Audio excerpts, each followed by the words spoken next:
Aô, moçada, eu tô aqui gravando esse vídeo aqui para passar para vocês um pouco sobre as características da cercosporiose. Meu nome é Diogo Rezende, eu sou graduando em Engenharia Agronômica do Instituto Federal Campus Muzambinho e, juntamente com a minha equipe de trabalho aqui, o Denner de Souza Felipe, o Felipe Eduardo e o Matheus Lopes, a gente vai trazer um pouco sobre essas características que, para muitos, se conhece, se tem conhecimento sobre a doença, mas que não se aprofundou sobre esse conteúdo. Pode passar. Fazendo uma breve introdução aqui sobre o tema, a cercosporiose é uma das doenças foliares mais importantes do cafeeiro. A cercosporiose, ela comete principalmente lavouras jovens e também lavouras que estão com cargas pendentes muito elevadas. Então a gente já pode ter uma conclusão aí que a cercosporiose aparece principalmente quando a planta está em estresse, está demandando muita energia, da onde ela tem que estar tirando essa energia das folhas e comprometendo assim a sua fisiologia. Consequentemente, essa doença ela é oportunista. Então, ela pode causar desfolha pela grande produção de etileno no processo de necrose. Então, a cercosporiose, para muitos que conhecem como olho de pomba ou olho pardo, ela, quando se apresenta essa mancha nas folhas do cafeeiro, ela pode desencadear alguns processos fisiológicos nessa folha, promovendo a formação do etileno, que é um gás que dissemina por essa folha e pode ter abscisão dessa folha. Se tem abscisão, a planta acaba perdendo a taxa fotossintética e assim ela fica ainda mais subnutrida. É, Vários fatores favorecem o progresso da doença. Dentre os fatores que eu posso elucidar aqui, que pode favorecer, principalmente o molhamento foliar. Então, onde há o molhamento foliar, onde os conídeos têm possibilidade de estar fazendo a sua germinação, de estar introduzindo o seu turbo germinativo pela cutícula, essa doença acaba se alastrando com uma grande agressividade. Então, a umidade do ar favorece muito mais isso. Temperaturas baixas também, muitos fungos não preferem temperaturas elevadas. A maioria dos fungos tem um bom desenvolvimento em temperaturas medianas, girando na casa de 20 a 24 graus Celsius. E também insolação. Quando você tem grande insolação nas lavouras, essa doença acaba cometendo mais a lavoura e prejudicando ainda mais o cafeeiro. Então aqui a gente trouxe uma foto aqui para estar demonstrando para vocês como se apresenta essa doença nas folhas do cafeeiro. A gente vê que a folha tem manchas onde se tem um círculo e no centro desse círculo tem um ponto branco, esbranquiçado. É por isso que ela é popularmente conhecida como olho de pomba. Pode passar.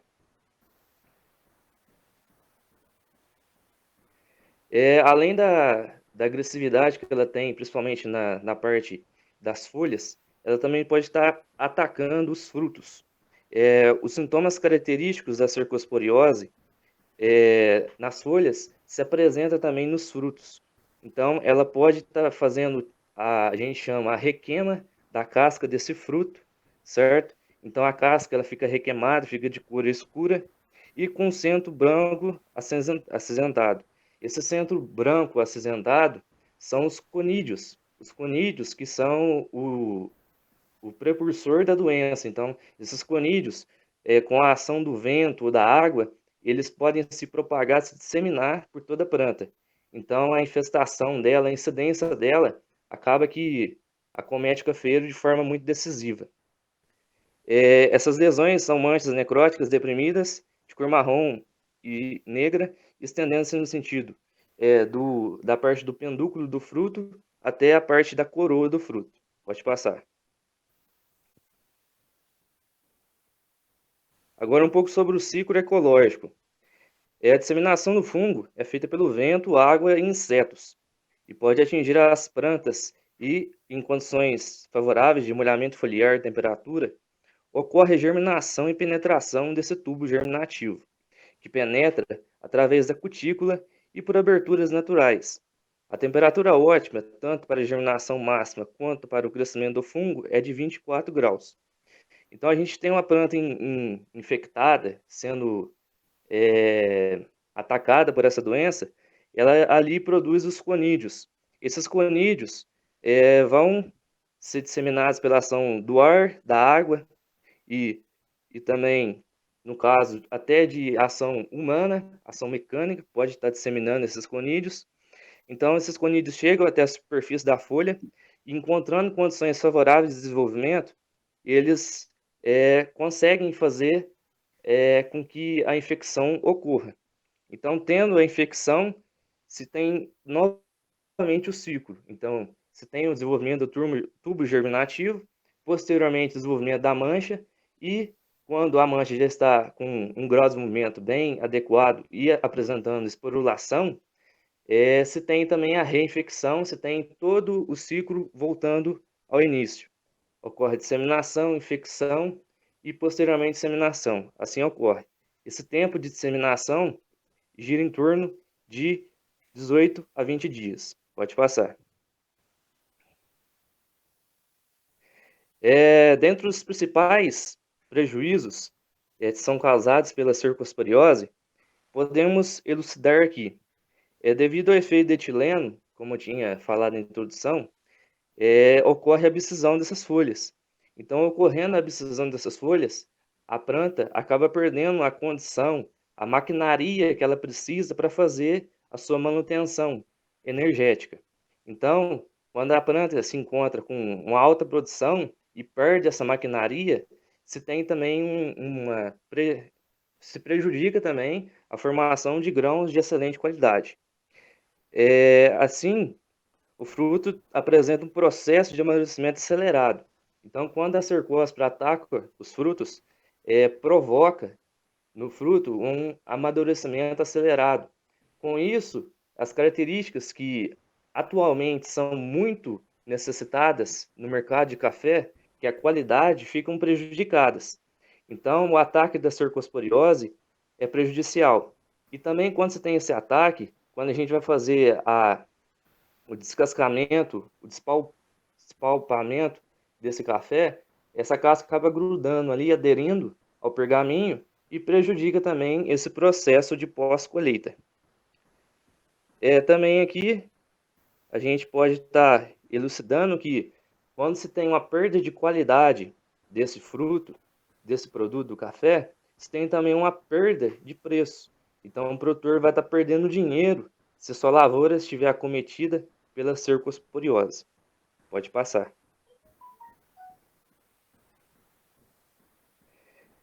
Agora alguns fatores que influenciam o potencial biótico da cercosporiose.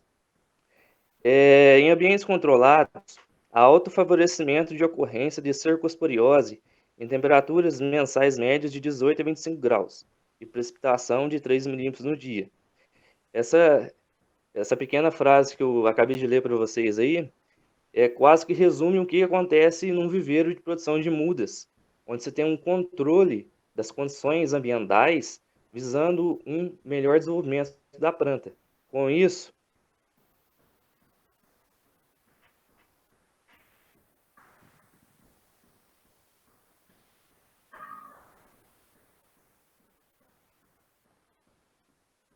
deu BO.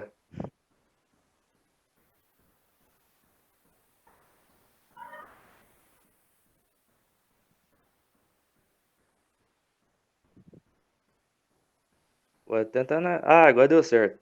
Depois você corta esse trem. Vamos continuar então. Então, nós temos um pequeno problema técnico aí. Eu estava falando sobre as condições que o viveiro apresenta. Então, as condições que os produtores de muda condicionam o seu viveiro, acaba favorecendo o aparecimento dessas doenças foliares, certo? E quando você tem aparecimento, é necessário a gente estar fazendo esse controle, até de forma preventiva, para que não tenha incidência dessa doença no seu viveiro. Pode passar. Agora, alguns fatores que influenciam o potencial biótico.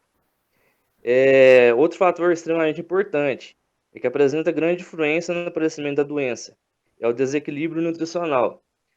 Como hoje em dia os produtores acabam se limitando a estar aplicando em suas lavouras adubos que apresentam quase que a mesma concentração de nutrientes, esses adubos são aplicados de forma quase que contínua, todos os anos está aplicando essa mesma fórmula, ocorre um desequilíbrio nutricional, principalmente com a presença de altos índices de potássio. E o potássio, por sua vez, por ser um nutriente monovalente, ele tem preferência na absorção pelas plantas. Assim, a absorção de cálcio fica comprometida, ocorrendo ali uma competição. Essa competição de potássio e cálcio provoca na planta um desfavorecimento, principalmente na condição de formação de parede celular. A parede celular é o principal forma que a planta tem que se proteger. Então, uma folha que tem uma parede celular resistente consegue estar se abstendo de doenças, certo? Então, cálcio é um grande precursor dessa característica nas plantas. Pode passar. Agora, alguns métodos de controle. Como eu havia falado, a doença ela é disseminada, cercosporiose, ou olho pardo, ela é disseminada principalmente pela ação de ventos e também disseminada pela água e também na parte mecânica, na parte humana, né? Quando a gente faz uma roçada, a gente acaba expelindo esses conídeos nas folhas das plantas e que provoca a infecção dessa doença. Então, um dos controles aqui é o controle cultural. Esse controle cultural é feito principalmente com a utilização de quebra-ventos, certo? A gente está fazendo o plantio intercalar nas ruas de café, principalmente com a cultura do milho ou outra cultura que possa favorecer um barramento do vento ali, principalmente em lavouras jovens. Isso tudo faz com que essa doença tenha uma incidência menor, certo? Além disso, a gente pode estar fazendo também uma adubação equilibrada.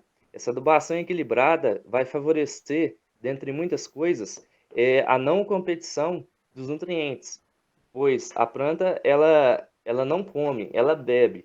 Então, os nutrientes que estão em altas concentrações ali na solução do solo, ele acaba sendo altamente introduzido dentro desses vegetais e ocupando o espaço de outros nutrientes que a planta também necessita. A gente sabe que os nutrientes essenciais hoje giram em torno de 17 elementos. Se a planta não se tem todos esses elementos disponíveis para a sua produção, para seu crescimento, ela acaba apresentando algumas deformidades e até apresentando raquitismo. Pode passar.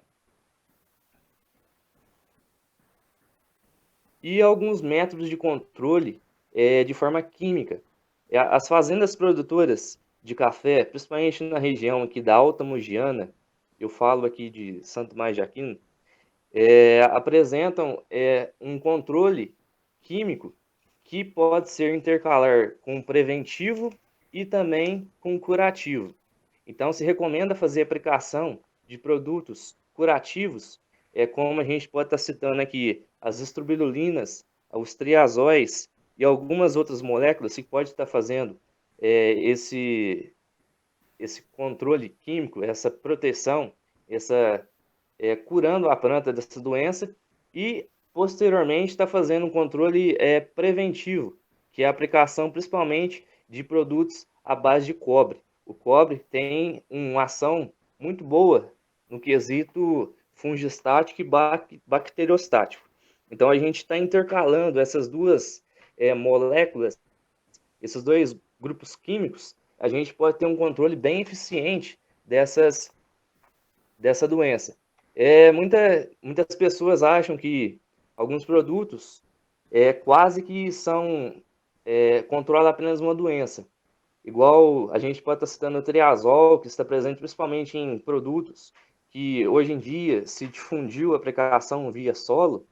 Esses triazóis têm também uma boa oportunidade de controle dessa doença, mas não só eles vão ser capazes de conter essa doença. Então é preciso a gente estar fazendo mais aplicações e com produtos diferentes, fazendo a rotação dessas moléculas para evitar principalmente o problema de resistência.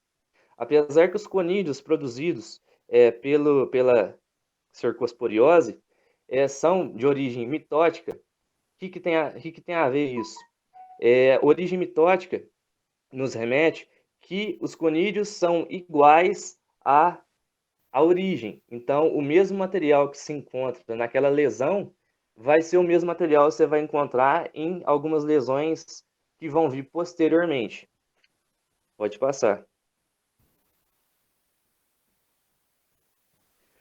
Agora aqui eu vou deixar algumas referências bibliográficas que a gente tirou esse material para estar apresentando para vocês.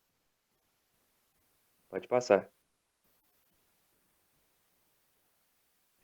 E, por fim, aqui agradecer pela atenção de vocês e deixar essa reflexão aqui, que eu achei muito importante estar elucidando ela ao fim dessa apresentação, que ela nos diz o seguinte: o solo fértil da mente humana pode germinar qualquer ideia ou pensamento. Cabe a nós, os agricultores da vida, ter a sabedoria para plantar a semente adequada e cultivá-la de modo que ela cresça e floresça o melhor de cada um de nós. Então, é uma reflexão aí que não só para a gente que está quase que formados em engenharia agronômica, mas para todos os seres humanos aí. Então, eu agradeço pela atenção e um até mais. E desculpa pelos alguns problemas técnicos que a gente teve, mas eu acho que ficou bem didático a apresentação. E um até mais, um até logo.